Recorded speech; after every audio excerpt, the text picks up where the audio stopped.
Sebagai upaya meningkatkan kapasitas SDM di daerah, Dinas Pendidikan Daerah Aceh kembali mengadakan pelatihan ilmu falak untuk tengku dari sejumlah daerah yang tersebar di Aceh.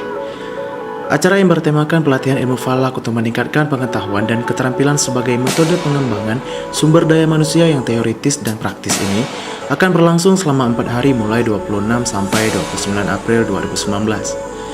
Kepala Dinas Pendidikan Daerah Aceh Usama Elmani SIKMM dalam sambutannya yang diwakili oleh Kepala Bidang SDM Mustafa Esos MSI mengatakan ilmu falak merupakan bagian dari ilmu agama yang memberikan kontribusi besar dalam kehidupan sehari-hari, terutama dalam penentuan waktu salat, arah kiblat, dan penentuan awal puasa Ramadan.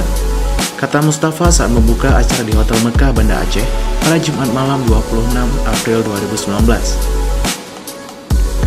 Sementara itu, Ketua Panitia Rosti Maidar SMSI dalam laporannya menyampaikan, acara pelatihan tersebut akan diikuti oleh 40 orang peserta dan yang akan menjadi pemateri diantaranya Tengku Abdullah Ibrahim, Abu Tanjung Bunung, Tengku Haji Muhammad Isa, Tengku Haji Muhammad Hatta LC MED, Dr. Suhrawardi MSI, dan Tengku Ali Firdaus Putra.